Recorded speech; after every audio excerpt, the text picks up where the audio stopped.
Hi everyone, welcome and welcome back to the channel. Welcome তোমাদেরকে আরেকটা নতুন ব্লগে। এখন বেজেছে 6:30 আর আমরা এখন সবাই রেডি হয়ে গিয়েছি। আমাদের 7টার সময় বাস আছে, 1 ঘন্টা জার্নি করে আমাদের যেতে হবে। তাই 5টা থেকে আমরা রেডি হওয়া 3:30 থেকে রেডি হওয়া শুরু করেছিলাম। মিডিলে আমি পুরো ঠিক করে রেখেছিলাম যে কাউকে আমি সাজিয়ে দেবো না, নিজেই শুধু সাজবো আর সুমিকে আমি রেডি করে দেবো। কিন্তু এখানে আসার পর সবাই আমাকে এমন জারিজুরি করলো যে আমাকে বাধ্য হয়ে সবাইকে রেডি করাতে হলো। তার জন্য আমাকে 3:30 থেকে বসতে হয়েছে। কার হেয়ার, কার মেকআপ, এই সমস্ত যে টুকিটাকি আমি জানি সেগুলো করে দিয়েছিলাম। দেন আমি সবার শেষে রেডি হলাম 6:30, তাও আমার হেয়ার সেট ঠিকঠাক হয়নি। আর অলরেডি এই সুন্দর করে যে আমি খোপাটা তৈরি করেছি সেটা থেকেও ফুল খুলতে শুরু করে দিয়েছে, কারণ আমাকে সুমি পুরো খোপাটা সুন্দর করে বেঁধে দিয়েছিল আর সেটা ওর পক্ষে বাঁধাটা ঠিকঠাক হচ্ছিল না। তো ও যেহেতু অতটাও পারে না ঠিক করে, তো এখন রেডি হয়ে গিয়ে দেখছি যে সবাই এখন কি করছে না করছে। আর আমরা যাব বাসে, তো বাসটা আমাদের একটুখানি দূরে রয়েছে, তো ওখান পর্যন্ত আমরা সবাই এখন হেঁটে যাব।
বর বেরোনোর পর যে সমস্ত রিচুয়ালসগুলো ছিল সেগুলো প্রায় সমস্তই কমপ্লিট হয়ে গিয়েছিল। তারপর এখানে আমরা সবাই হেঁটে হেঁটে যাচ্ছিলাম আমাদের বাসের কাছে।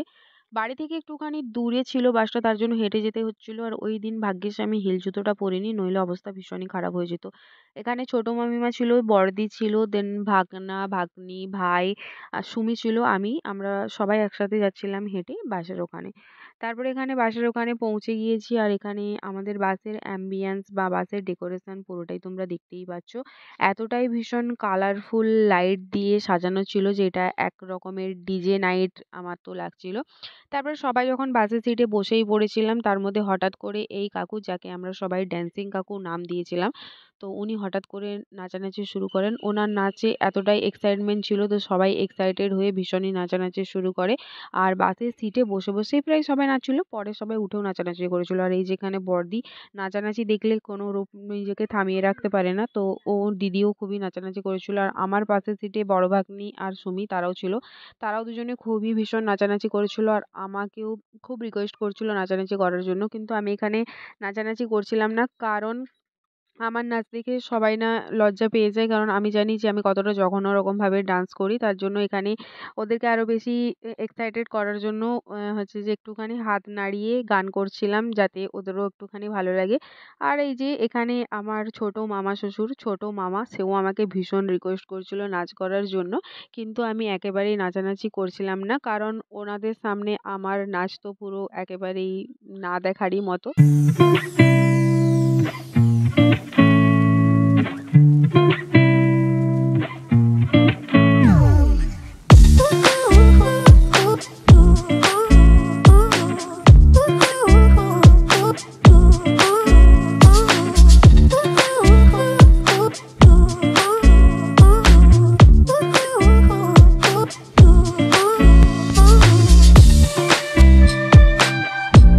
তারপরে আমরা 1.5 ঘন্টা জার্নি করে পৌঁছে গিয়েছিলাম মেয়েদের বাড়ির ওখানে। আর আমাদের যাওয়ার আগে ১ ঘন্টা আগে প্রায় বরের গাড়ি চলে গিয়েছিল। আমরা যথারীতি লেট ছিলাম, আমাদের বাসের কিছু একটা প্রবলেম হয়েছিল, তো তার জন্য আমাদের পৌঁছতে পৌঁছতে প্রায় ঘন্টাখানেক লেট হয়ে গিয়েছিল। আর এখানে গিয়ে দেখলাম যে সবাই কেমন একটা ছিন্নভিন্ন হয়ে গিয়েছি, কেউ কাউকে পাচ্ছিলাম না ঠিকঠাক করে। তো একটা জায়গায় দাঁড়িয়ে দেখছিলাম যে সবাই কোথায় রয়েছে। আর শেষমেশ ছোট মামিমার সাথেই ছিলাম, কারণ লাস্ট পর্যন্ত মামিমাকেই দেখতে পেয়েছিলাম। তারপরে এখানে ডেকোরেশন খুবই সুন্দর ছিল, বেশ ভালো ছিল, তো ওইখানটা দাঁড়িয়ে একটুখানি পিকচার নিলাম। আর ছোট মামিমাও দাঁড়িয়ে ছিল, দেখতে পেয়ে গিয়েছিল দিদিভাইকে, তাই দাঁড়িয়ে একটুখানি কথা বলছিল আর আমিও এখানে দাঁড়িয়েছিলাম। তারপর সবাইকে যখন খুঁজেই পাচ্ছিলাম না, তখন ভাবলাম যে গিয়ে একটুখানি কফি খেয়ে আসি, কারণ এত ভীষণ ঠান্ডা ছিল, আমরা তো পুরো ঠান্ডায় কাঁপতে কাঁপতেই গিয়েছিলাম। আর ওই যে স্টাইল দেখানোর জন্য সোয়েটার চাদর কিছুই তেমন একটা নিয়ে যাইনি, আর যেগুলোও নিয়ে গেছি সেগুলো সমস্ত বাসের মধ্যেই রেখে এসেছিলাম, তার জন্য অবস্থা একেবারেই খারাপ ছিল। আর এই ভাই আমাদের বাস যখন ভেতরে আসছিল না, তখন হাঁটাহাঁটি করে আসার চেষ্টা করেছিল। তো তার আগে যেহেতু আমরা পৌঁছে গেছিলাম, তার জন্য আমাদেরকে এখানে জিজ্ঞাসা করছে যে কিভাবে আমরা এলাম, তার আগে কিভাবে পৌঁছে গেলাম। তো আমি বললাম যে আমরা পরে গাড়িতে করে এসেছি। তারপরে চলে গিয়েছিলাম আমরা এখানে কনের কাছে আলাপ পরিচয় করার জন্য। আর আগে থেকেই তেমন আমার সঙ্গে জানা পরিচয় ছিল না, কিন্তু এখন সোশ্যাল মিডিয়া হওয়ার জন্য সব ফোন, হোয়াটসঅ্যাপ, ইনস্টাগ্রাম এগুলোতে আলাপ পরিচয়টা হয়েছিল। শুধুমাত্র আমাদের সুমির সাথেই কনের আলাপ ছিল না, তার জন্য দিদিভাই এখানে সুমির সাথে ওর আলাপটা করিয়ে দিচ্ছিল। আর আমাদের এখানে ভাগনা ভাগ্নিরা তারা খুবই এক্সাইটেড ছিল কনের সাথে ফটো তোলার জন্য, তো এখানে সবাই মিলে একটা ফটোশ্যুট হলো। তারপরে গিয়েছিলাম আমরা বরের ওখানটাতে, যেখানে বিয়ে হবে, মণ্ডপের এখানে। আর মণ্ডপটা খুব সুন্দরভাবেই সাজানো হয়েছিল। আর আগেই তো বলেছিলাম যেহেতু আমরা আসতে লেট করেছিলাম, তার জন্য বিয়ের কিছু কিছু রিচুয়ালস যেগুলো কনে আসার আগে হয় সেগুলো হয়ে গিয়েছিল। তো এখন এখানে গিয়েছি, এখন কনের বাড়ির থেকে যে ড্রেসটা দেওয়া হয় বরকে, সেটা এখন দেওয়া হচ্ছে বিয়ের আসরে বসার জন্য।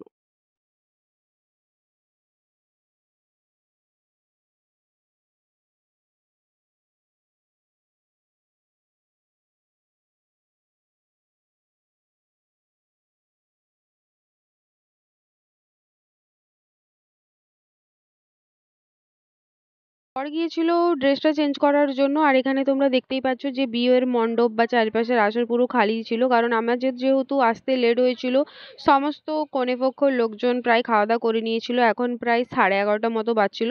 তো ভাবলাম চলো তোমাদের সাথে আমার আজকে ফুল লুকটা একটুখানি শেয়ার করে দিই। আর এটা ছিল আমার বিয়ের বেনারসি, যেটা ছিল রেড, আর একটা হচ্ছে যে স্কাই ব্লু কালারের কম্বিনেশনে। আর এর সাথে আমি জুয়েলারি পরেছিলাম একটাখানি চোকার, যেটা কুন্দনের ছিল। আর এই যে আমি হেয়ার স্টাইলটা করেছিলাম, যেটাতে পুরো 20 থেকে 22টা খানিক ফুল দিয়ে আমি পুরো খোপাটা কভার করেছিলাম, যেটার অলরেডি একটা দুটো পড়েই গিয়েছিল। আর এত ভীষণ জার্নি হয়েছিল পুরো রাস্তা, তারপরে সুমি আমার খোপা করে দিয়েছিল। তো তো তার জন্য কিন্তু আজকের লুকসটা আমার এত ভালো হয়েছিল, এত ভীষণ ভালো হয়েছিল।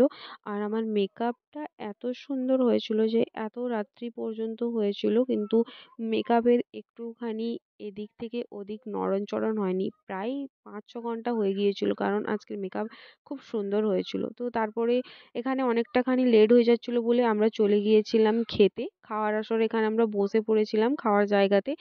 আর এখানে একটুখানি বসে সময় ওয়েট করছিলাম, সবাই প্রায় বসে পড়েছিলাম। ছোট মামিমা ছিল, ভাই, দিদি, ভাগ্নি, ওই আমরা যারা একসাথে ছিলাম তারাই আমরা সবাই বসে পড়েছিলাম। আর আমাদেরকে এখানে প্লেট দেওয়াও শুরু হয়ে গিয়েছে। খাওয়ারে আমরা কি কি খাচ্ছি সেটা আমি পরে তোমাদেরকে দেখাচ্ছি, তার আগে সুমির রিয়াকশনটা এখানে তোমরা একটুখানি দেখো। যখন বিয়ের আসরে কনে আর বর একসাথে বসেছিল এবং বিয়ের রিচুয়ালস গুলো হচ্ছিল, তখন সাইড থেকে বিভিন্ন পটকা বাজি, তারপরে অনেক কিছু আওয়াজ আসছিল, যেগুলো শুনে সুমি এত ভীষণ চেঁচামেচি করছিল, পুরো চেঁচিয়ে তো আমার কানের পর্দাটাই পুরো ফাটিয়ে ফেলছিল। বলছিলাম যে তুমি শান্ত হয়ে বসো, কিছুই হবে না, ওগুলো বাইরে হচ্ছে। আর সাধারণত বিয়ের দিনে সবাই আনন্দ করলে এগুলো করে থাকে, কিন্তু ও এত ভীষণ ভয় পায় যে এগুলোতে, এইগুলো হচ্ছে তার নমুনা, এইরকম ভাবে ও চেঁচামেচি করছিল। আর আমি ওকে সামলাতে সামলাতে পুরো নাজেহাল হয়ে যাচ্ছিলাম। এই হচ্ছে যে ওর অবস্থা। ওকে যতই বলছিলাম যে শান্ত হয়ে বসো, কিছুতেই বসতে পারছিল না। শেষমেশ যখন বাজি পটকা কথাগুলো থামলো তবে কি ও গিয়ে শান্ত হলো। তারপরে এই যে এখানে আমাদের খাওয়া দাওয়া শুরু হয়ে গিয়েছিল আর আমি এখানে মেনু কার্ডটা পাচ্ছিলাম না, তো তার জন্য আমি খাওয়া দাওয়ায় দেখিয়ে দিলাম। প্রথমে ছিল এই নান, ডেভিল, দেন চিকেন রেজালা, দেন ভাত, মুগ ডাল, আলু ভাজা, তারপর চিকেন, মাটন, মাছ যা কিছু হয় ওই সমস্ত কিছুই ছিল। খাওয়া দাওয়াগুলো করে তারপরে চলে এসেছিলাম আমরা বিয়ের আসরে। আর এখন বিয়ের আসরে কনেও চলে এসেছিলো। মিডিলে আমরা অনেকগুলো রিচুয়ালস মিস করে গিয়েছি, যেমন মালা বদল, তারপর শুভ দৃষ্টি, যেগুলো আমার সব থেকে ভীষণ ভালো লাগে বাঙালি বিয়েতে মানে দেখার জন্য। তো সেগুলো আমরা সমস্ত কিছুটাই মিস করে গিয়েছি। কিন্তু বিয়ের মেন যে রিচুয়ালস, যেটা হচ্ছে যে বাঙালি বিয়ের মেন, সেটা হচ্ছে যে সিঁদুর দান, তো সেটাই এখন হবে। তো তার জন্য এখানে আমরা সবাই চলে এসেছিলাম সিঁদুর দান দেখতে।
তুমি ওই পক্ষে কেন এলে?